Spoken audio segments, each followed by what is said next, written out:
TOOCA very kindly sent me out their latest machine, the TOOCA Nova. And as you guys know, I love incorporating laser cutting technology into the hobby to make our lives a little bit easier. This is actually the second machine they've asked me to test out. Obviously, a couple of weeks ago, I tried out this one. Well, a couple of months ago now at this stage. And this machine works great. It's very big, very powerful, a lot of space to do some very big and crazy projects. But I keep saying the word big. It is a massive piece of kit. It takes up a lot of space. It's very heavy. It's kind of difficult to store, but it does the job. It's great for what it is. And if you've got a lot of space, which I don't, to be honest, I've got so much kind of hobby going on around the studio these days that storing something like this is quite difficult. So when they reached out and asked me to try out their smaller machine, I jumped at the opportunity. So this is the TOOCA Nova, and the build platform inside of it's about A4 size. So you buy A4 sheets of MDF or whatever other material you want to laser cut or engrave. You slap it in this machine, jump over to the program, design what you want, hit go, and it does everything for you inside of it. It levels it, it has a built-in camera, so you can basically kind of orientate the material so you get everything exactly straight every single time. And yeah, genuinely I've been playing around with it for the last couple of days and enjoying it. I've been getting some decent results. Does not have a steep learning curve. It kind of does exactly what it says in the tin. It kind of is more akin to a home printer than a laser cutter. Laser cutters before have been kind of like a hobby unto themselves. This feels like more of a kind of a commercially acceptable version of a laser machine.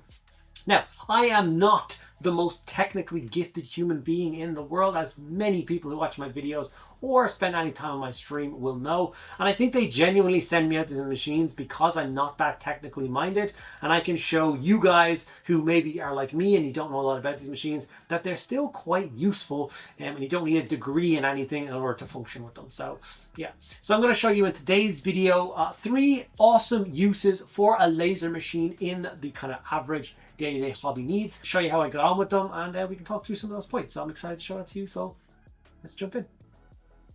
Okay, so first of all is the design program, which is actually built into a website. It's not something you download. You just literally go to a desktop version of it and you start the design process. It's fairly intuitive, fairly easy to use. I'm sure there's a million tips and tricks in there, and if I had all the time in the world, I'm sure I could learn all the ins and outs and do some pretty crazy stuff. But the first thing that I wanted to do is try and work through some of those awesome bases and storage designs ideas that I had for the really useful boxes. I knew I had a force in mind that I wanted to try and organize for some upcoming games, and that is my Death Guard boarding action force.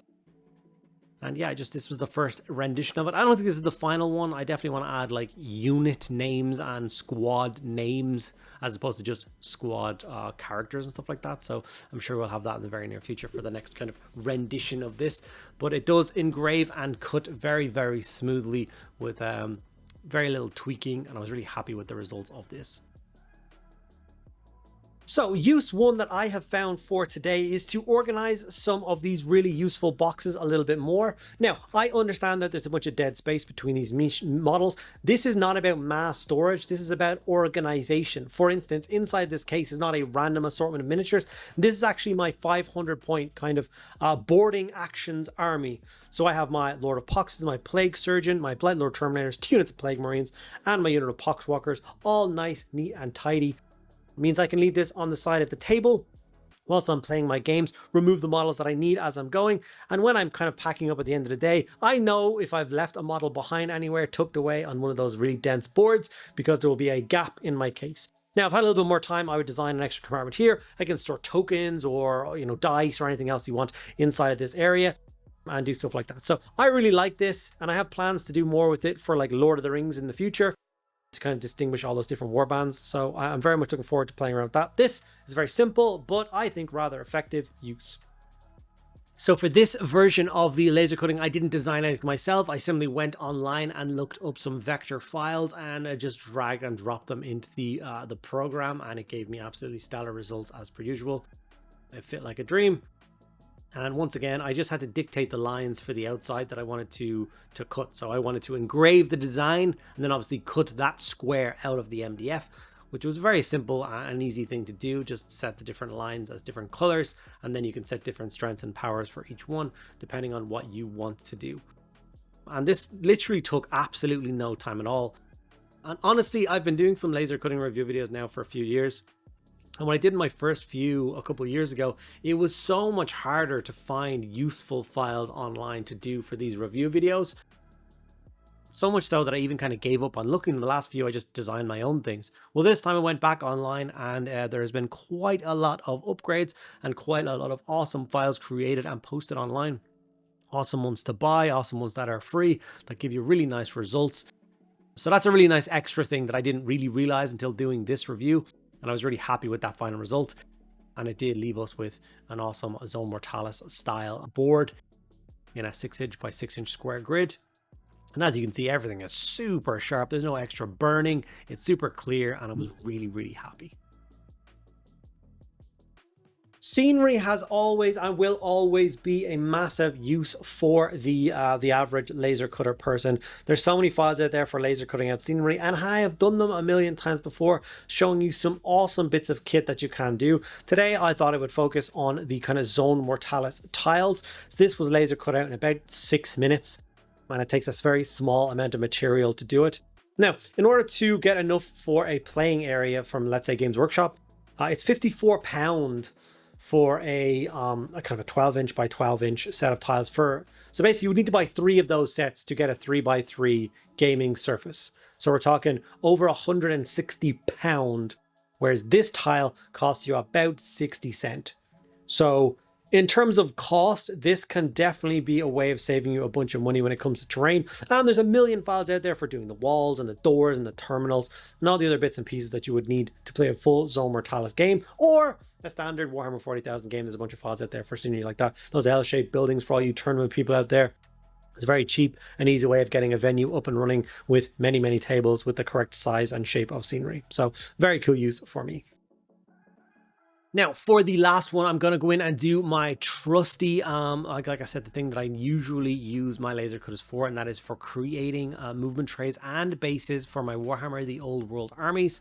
But in this one, I'm also going to add in creating a scenic base for some of my Lord of the Rings characters and kind of squads or sets. Obviously, we are doing the Old World channel these days, and we're also doing the Middle Earth channel. And with the Middle Earth channel, I want to keep squads of interesting characters together instead of just having them all kind of bundled onto a shelf, all kind of lumped together, and it's not really easy to see who's what and what's who. So I decided what I would do is I would design these beautiful little kind of paneled bases with the name of the unit or the group or the box set that it came in, and then just get them all laser cut out. And it was just a simple idea, and I decided to go for it, and I was really kind of happy with the result.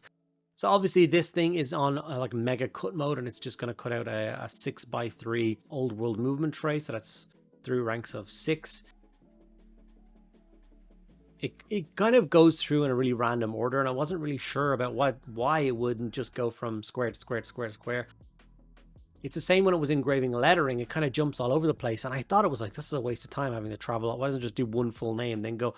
I think it's to keep the heat on the material down, so you're not putting so much focused kind of laser power on one section of wood and maybe causing unnecessary burning. So it does a letter here and then jumps a letter there and a letter there, which I think is a really smart design. And it did lead to really kind of fresh and clean looking stuff.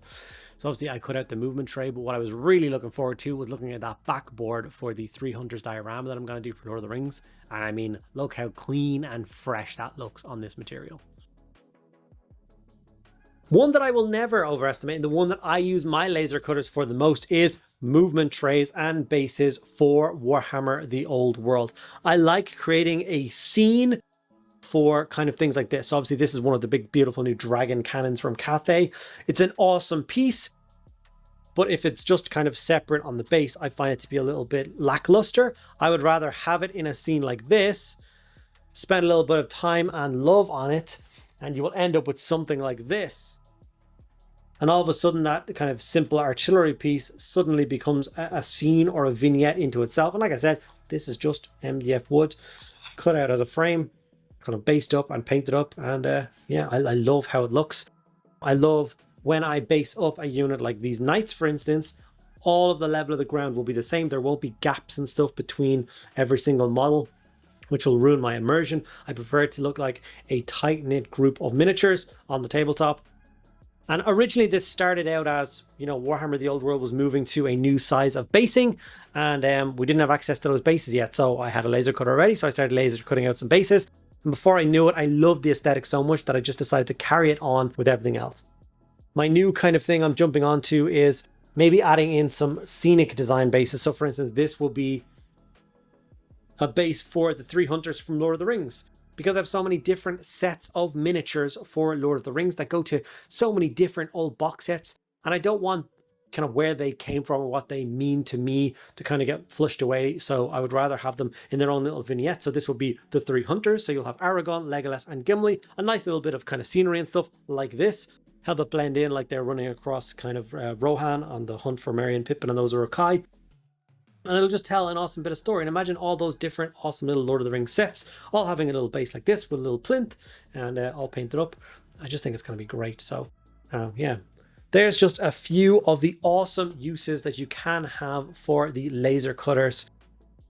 The TOOCA, obviously I will leave all the links down below for this one. It's very accessible and very useful for us kind of standard homebrew people to get some projects up and running very quickly. So hopefully you guys found this video informative. If you did, make sure to give the video a like. Make sure to drop any comments you want down below. If you have any questions about the machine or other projects you would like to do, please don't hesitate to jump in and do that. And obviously make sure that you are subscribed. I will leave all the information about these machines in the description below so you can check them out for yourself. You can decide to order one up. There's a little affiliate link down there so you can get a little bit of kickback to the channel and save yourself some money. Thank you guys, as always, so much for sticking around at the end of this video. I'll see you in the next one.